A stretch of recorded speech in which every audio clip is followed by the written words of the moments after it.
Hey everyone, this is Magical Hacker, and welcome to episode number 2 of the Eminence Podcast, where I help you in the command zone with your deck building skills, and I help you on the battlefield with your deck piloting skills. This podcast is brought to you by Zethus Soon and the rest of my patrons at patreon.com/magicalhacker, and today's topic, chosen by Zethus Soon, is the question, how can you build an Animar deck at power level 6 or 7? So I think this is an interesting question. It's definitely interesting to do this for episode 2, but I love it. I absolutely love it, and I'll talk a little bit about why. But first, let's talk about what Animar is. So Animar is a commander. It costs green, blue, red, so it's a 3-drop in the Temur colors. It's a 1/1 elemental, of course, a legendary creature, because we're building a commander deck off of it, after all. It's got protection from white and from black, and it says whenever you cast a creature spell, put a +1/+1 counter on Animar Soul of Elements, and creature spells you cast cost 1 less to cast for each +1/+1 counter on Animar. So this one's pretty famous. It's number 24. If we were to look at all the commanders in the entire format, it's the 24th most popular commander. Part of that is because it's really powerful. I mean, it is stinking powerful. I mean, it's really up there. And part of the reason why is because it's just so easy to combo with it, right? So you've got a couple of different ways to build Animar. One of the more common ones is a combo finish where you're using a colorless card called Ancestral Statue. Let me go ahead and read that for you now. It's a 4 generic mana costed artifact creature. It's a 3/4 golem. It says when it enters the battlefield, return a non-land permanent you control to its owner's hand. So because it costs all generic, if you've got 4 counters on Animar, it's free. And because it enters the battlefield, it doesn't have to target another non-land permanent. It can return itself to your hand. So you cast it for free, trigger Animar, return it to your hand, and you're basically starting over. So with other things in the deck, you can use something like, for example, Temur Ascendancy. It costs green, blue, red. It's an enchantment. It says creatures you control have haste. Whenever a creature with power 4 or greater enters the battlefield under your control, you may draw a card. You know, it doesn't actually apply here to Ancestral Statue since it only has 3 power, but the idea is kind of the same. If you've got a card that allows you to do something whenever a creature, or in this case, even an artifact, enters the battlefield, leaves the battlefield, that kind of thing, you're going to get an infinite number of times if you've got Animar as your commander and you happen to have Ancestral Statue in your hand or on the battlefield or something along those lines. So you've got a lot of different things you can do. Very powerful things. Also, I know some people don't like stories, but story time here just for a little bit. There was, there is a friend of mine who, back when I started my YouTube channel for the very first time, I came across his channel with just kind of things that I liked watching on YouTube. Funny guy, really hilarious. Unfortunately, I'm blanking on the name, and it's going to come to me here at some point. Actually, no, I remember. Turn 1 Inkmoth Nexus. I think it was what it was. Is that what it was? No. Turn 1 Glistener Elf. That was his name. Turn 1 Glistener Elf. Oh man, I remember. So, and you know, I had been following a lot of people that I liked watching on YouTube, and then just kind of randomly, I found out, oh, we live in the same state. He doesn't live that far away. So I said, hey man, you wanna record a game in person? And I would always been doing, MTGO Commander. And I said, you want to play a game in person? And he's like, yeah, I mean, I don't play Commander that much, he said. I'm more playing into Modern, but yeah, I'll play. And I said, look, why don't I do this? I'll build up a Modern deck. I'll come.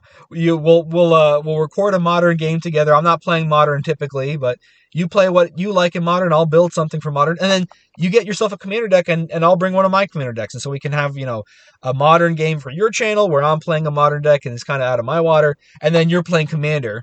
And long story short, or I guess long story long-ish. I played Red White Prison. This is back when Nahiri was a big deal-ish. I mean, it was kind of outdated even then. He was playing Infect, and I really did well against him. I beat him in the Modern games.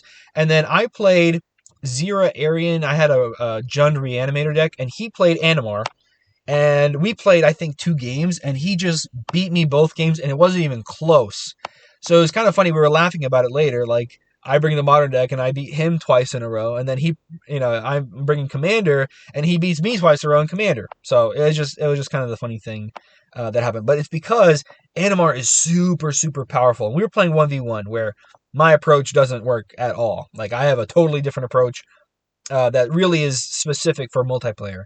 Okay, so with all that story time out of the way, let me talk about what you can do with Animar Soul of Elements that makes it so powerful.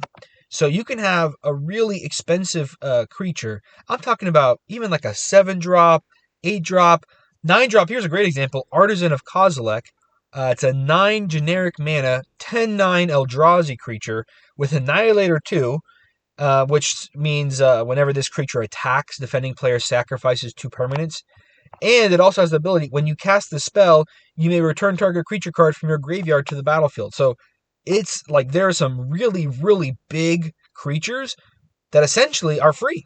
So you just play them and they're 0 mana if you have enough counters on Animar. And then as if that's not enough, right? So Animar's making all these huge creatures free. It's also getting bigger. And it's got protection from white and from black. So both of those colors are going to be the ones that you would wanting to be used to get rid of Animar. Red is going to be tough, to use to get rid of Animar if it's already big and beefy. Green is mostly in fight spells. Again, if it's really big, it's going to be tough. You're down to just blue, and blue isn't going to be dealing with it in a permanent sense. It's more so going to be just bouncing it, which is like a temporary answer. So Animar, Soul of Elements, is really tough to get rid of. It's a big creature. The pro-white and pro-black also makes it tough to block, and you're getting all these other big creatures out. I mean, it is gnarly. It is doing a lot of stuff. So that's why I like this question from Zethus Soon. If I want to take Animar, but I don't want to have a very powerful deck, I'd like to have something that's a little bit nicer. How do I do that? And I think that's a fair question, because you're going to see lots of times commanders that seem cool, but you know that if you bring them to the table, everybody's going to be targeting you. And I think Animar Soul of Elements is in that category. So let me take a few steps back. We'll talk about a couple of things here one by one, and then I'll try to wrap things up here towards the end. So first of all, in the question we talked about power level 6 or 7, and that comes even from just the description of the Animar deck that Zethus sent me. And I'll quote it right here. Trying to get power level somewhere between low to mid. So 6 to 7, might be appropriate there. Maybe even less. So what do I think about the power level? 1 to 10 scale. And you may have heard me say this. You may have heard other people say this.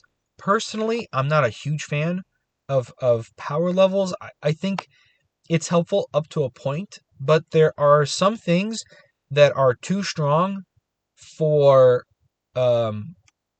high, mid to high power level things that are also too weak for low power things. So that kind of sounds contradictory. It sounds contradictory, but you can definitely think about that being kind of the case. So if you want to think of a deck that uses a lot of stacks, but specifically is only going to be good against the more powerful decks, what more powerful decks are trying to do, that deck might be too strong in a metagame where everybody's doing those things that the deck shuts down really well, and so it might be considered, oh, that's too strong.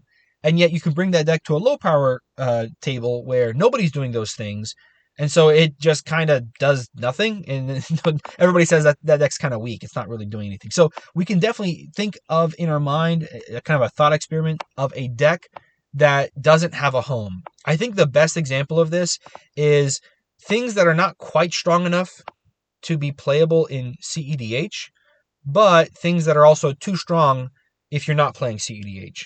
So let's say I'm playing a blue-black deck, and I'm playing the Thassa Oracle combo with, what is the name of that card? Demonic Consultation, right? And if you're a CEDH player, you probably know this combo pretty well.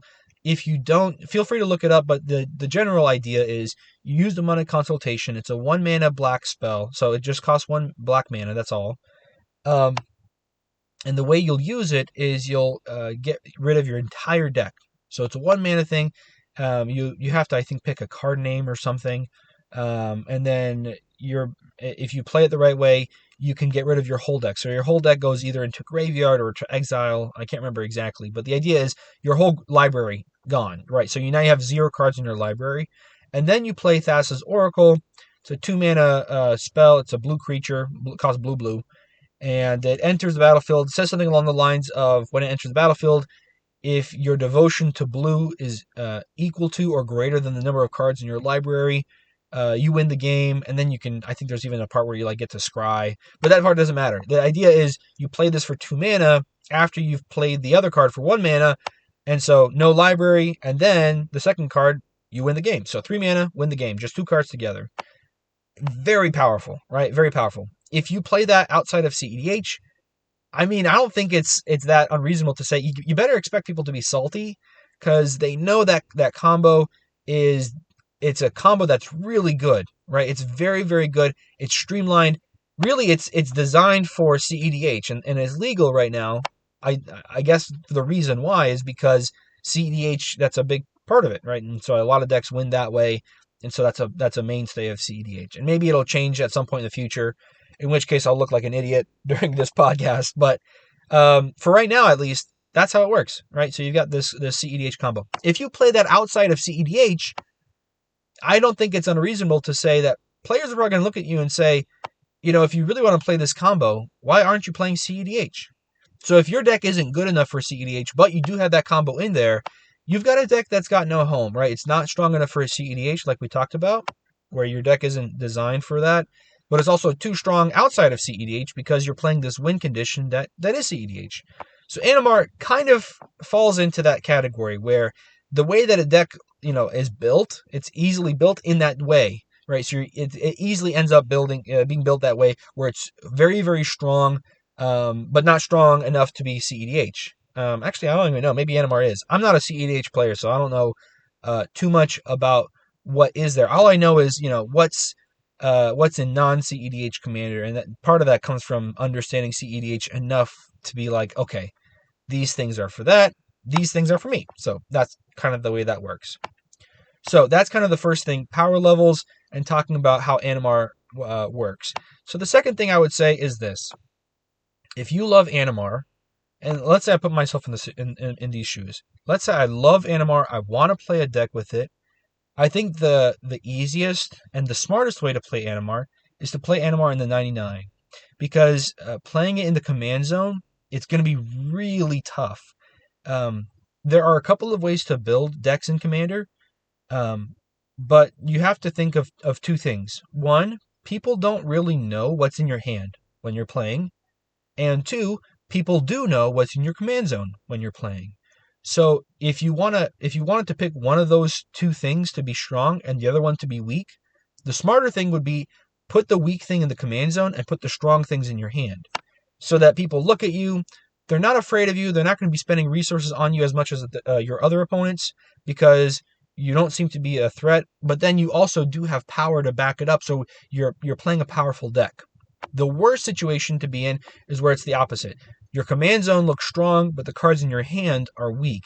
And so that's why I feel like the smartest thing to do, if you really, really wanted to do Animar, the smartest thing to do would be to put Animar in the 99 and then put something else in the command zone that isn't quite so scary. But let's say that's not an option, where we've got a gun to our heads, we can't put Animar in the 99, we have to have it in the command zone. What do? I think Zethus is doing a great idea by going for a theme. And this is a really great way to help keep a deck in check, right? So you don't make it too strong. And in this case, Zethus made this deck themed around creatures with 4 or more power. So you've got mechanics that care about creatures having 4 more power. You've got individual cards. I read off the Temur Ascendancy earlier. That one cares, of course, about power 4 or more. An additional theme here is a +1/+1 counter sub-theme. I've tried this a couple of times. It's not easy to do, and I haven't had a whole lot of success with +1/+1 counter themes. So I think this is a great idea to go for that as the theme for this deck, or even here in this example as a sub-theme for this deck. Another couple of examples, you could go for an X spell theme, right? So if Animar is making your things cost less, if all of your things have X in the mana cost, then that's the part that gets to cost less. So that's kind of cool too. A lot of different options. But if I were going to start from scratch and to build an Animar deck that's designed to be low power, then I would definitely tell myself, okay, I'm not going to have any artifact creatures or things that could be cast for free. That certainly will help keep things in check. I think the other thing you would need to do is you'd want to have a lot of cards that aren't great on purpose, so that before you even cast Animar, your 1 and 2 mana spells, they're looking like cards that people are like, oh, okay, that's not that great. So you could be playing 2 drops, like for example, Dusk Shell Crawler. This is one of the cards that Zethus has in their deck. 2 mana, 0/3 insect. It costs 1 generic and a green. It says when it enters the battlefield, put a +1/+1 counter on target creature. Each creature you control with a +1/+1 counter on it has trample. So certainly pretty good with Animar in combination, but maybe something like that would be an idea where you're playing these creatures that are low CMC that your opponents can see and say, oh, okay, so this is not an Animar deck that's going to be really really scary, that I should be worried about. It may be tough, maybe easier said than done, but if I were going to do it, that's the way I would definitely do it. I think there's also something to be said about limiting the creatures in another way, where you're using morph creatures. So there are some morph creatures here in Zethus' list. Great example here, Inox Survivalist. It's a 1 generic and a green, so 2-drop green creature, 2/1 Hound Shaman with Megamorph for 2, so you can cast it face down as a 2/2 creature for 3 generic mana. You turn it face up anytime for its Megamorph cost and put a +1/+1 counter on it. The Megamorph cost is the same as the mana value here, 1 generic +1 green, so 2 mana. And then it says this, when it's turned face up, destroy target artifact or enchantment an opponent controls. So Morph seems like a great alternative way to build Animar, where you have these morph costs or mega morph costs. They're not going to be given the discount from Animar, but the morph itself is. So you could be playing a bunch of morph costs for free once you've got 3 counters on Animar, but you're not making these huge Eldrazi. You're not doing all this crazy stuff. That might be a little bit on the nicer side. So a couple of options. I think a lot of them are good. Some of them might be tougher. I think there's one last one that I'd like to talk about. And just kind of thinking in my mind, I just now thought of it. I hadn't thought of it before. So I'm not even entirely sure if it would work. Let me just look something up here real quick. Okay, so I'm back. Yes, I did find something that could be helpful. In Animar's colors, so again, we're assuming Animar is the commander, there are three companions that have those colors. However, the red-green one, it actually has a color identity of all 5 colors, so that one's eliminated. The red-blue one is banned in Commander. That's Lutri the Spell Chaser.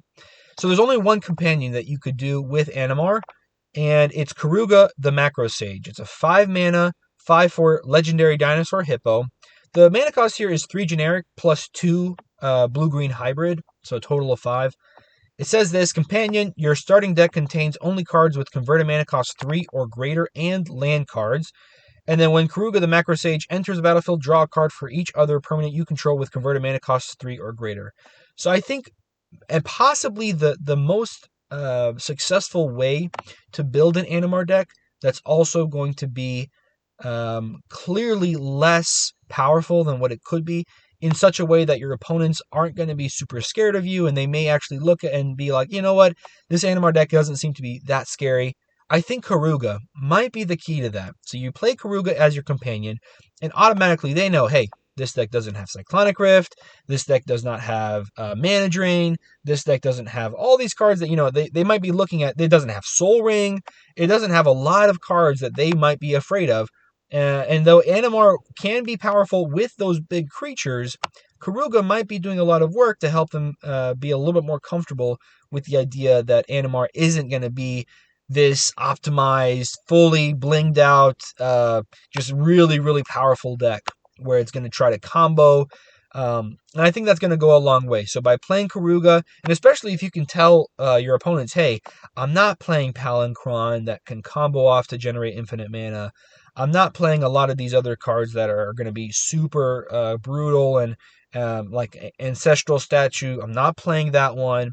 And so doing it that way, where you're designing it on purpose to not be a combo deck, instead to focus on trying to get these creatures that are a little bit more on the fun side. If you use the if you use the companion Karuga, or if you decide to go for like the Expel idea. So there's a couple of ways that you can do it. And I do think that trying to go for a non-combo version of it is the smart way to do it. I do like the way that Zethus has made this deck, where it's certainly got some fun cards in there, right? It's not like it's not a boring deck, right? You've got stuff like Apex Devastator, 10 mana, 10/10, that's got Cascade, Cascade, Cascade, Cascade. That's always fun. You've got a Tali Primal Storm, one of my commanders, so I definitely love that card too. A lot of cool stuff that you can do. I think it's going to be a tricky balance, because what's going to happen is if you ever feel like your opponents are targeting you too much, you're going to end up dying as a result, and you're going to say, my deck is too weak, when in reality, the truth may be that the deck is too strong.